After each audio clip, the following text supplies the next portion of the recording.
त्याच्यामध्ये ऑनलाईन एक बैठक झाली आता चौघांमध्ये वडेट्टीवार, धनुकाळ, जनिताल आणि तुमच्यात काय चर्चा झाली त्यावरती नेमकी? नाही, अशा प्रकारे कुठलीही चर्चा जी आहे ती चर्चा करण्याची आवश्यकता नाही. आणि एकंदरीत चंद्रपूरच्या विषयाच्या अनुषंगानं कुठलाही वाद नाही. सामोपचार त्या ठिकाणी आहे, सामंजस्य त्या ठिकाणी आहे. आमचं फार महाराष्ट्राचं एक मोठे नेतृत्व आमचं त्या ठिकाणी आहे. त्यामुळे अशा पद्धतीने कुठेही वाद विकोपाला गेलेले आहेत किंवा वाद झालेले असं काही नाही.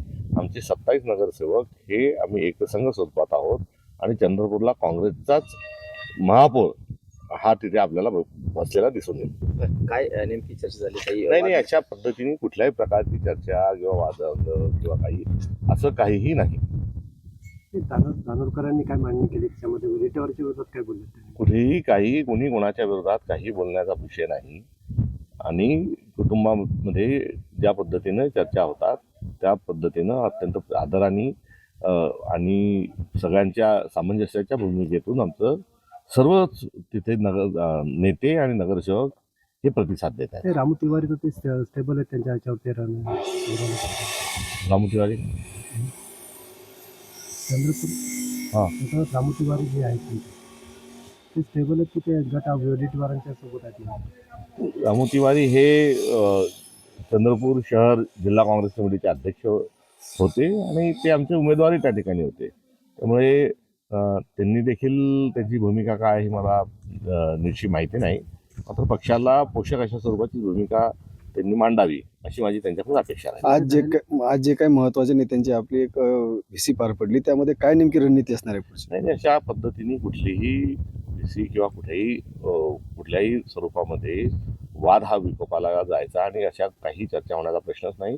मी 4 दिवसापूर्वी जाऊन दोन्ही उभ्या आमच्या नेत्यांना भेटून आलो होतो आणि त्या भेटीच्या अनुषंगानं जे काही आमचा पुढील वाटचाल करायची आहे त्या अनुषंगानं आमचे जे निर्णय झालेले आहेत त्यालाच आम्ही पुढे घेऊन जाऊ. वाद मिटला असं म्हणता येईल? वाद नव्हताच त्यामुळे मिटायचा प्रश्नच नाही. आपण 3 दिवसापूर्वी भेट घेतलेली मात्र अजूनही जोरदार चर्चा माध्यमामध्ये होत आहेत. आपल्या सूचनाचं पालन होत नाही असं वाटतं? चर्चा निरर्थक आहे. अशा पद्धतीने कुठेही काही नाही. जी चर्चा झाली आहे त्याच अनुषंगाने गोष्टी शेवटापर्यंत जातील. दादा, मालेगावमध्ये इस्लाम पाटीलला अजून कोणी पाठिंबा दिला नाही. आज पत्रकार परिषद होणार आहे. काँग्रेसची काय भूमिका राहणार? तिथे आमचे 3 नगरसेवक निवडून आलेले आहेत आणि या 3 नगरसेवकांना पक्षाच्या अनुषंगानं ज्या सूचना आहेत त्या दिलेल्या आहेत. इंडिया अलायन्स पार्टनरच्या सोबत चर्चा आपण करावी. प्रसंगी आपल्याला तटस्थ राहता येत असेल तर ते देखील भूमिका घ्यावी. मात्र MIM, भाजप, घड्याळ आणि धनुष्यबाण यासोबत आघाडी करू नये अशा प्रकारच्या सूचना आम्ही दिलेल्या आहेत. अचलपूरमध्ये भाजपाने सत्ता स्थापनेसाठी MIM सोबत घेतलंय, कसं पाहता? एक ही थाली के चट्टे बट्टे MIM आणि भाजप हे दोन्ही एकच आहेत आणि त्यांची नुरा कुस्ती जी आहे ती गेल्या अनेक वर्षांपासून बघायला मिळते आहे. दोघे एक आहे हे म्हणत असतानाचा संदर्भ मला थेट हा स्वातंत्र्यापूर्वीचा किंवा स्वातंत्र्य संग्राम सुरू असतानाचा द्यावा असा वाटतो.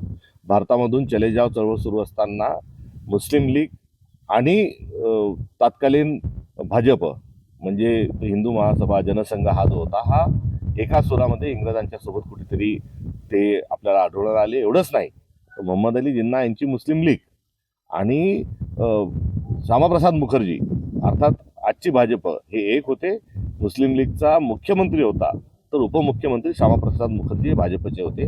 त्यामुळे यांचा हा जुना खेळ आहे. हा नवीन पद्धतीने नव्या चालीवर हा MIMच्या माध्यमातून ते खेळत आहे. याला अनुसरून एक प्रश्न आहे की या प्रकारानंतर म्हणजे अकोट प्रकारानंतर फडणवीसांनी म्हटलं होतं की आम्ही MIM सोबत जाणारच नाही.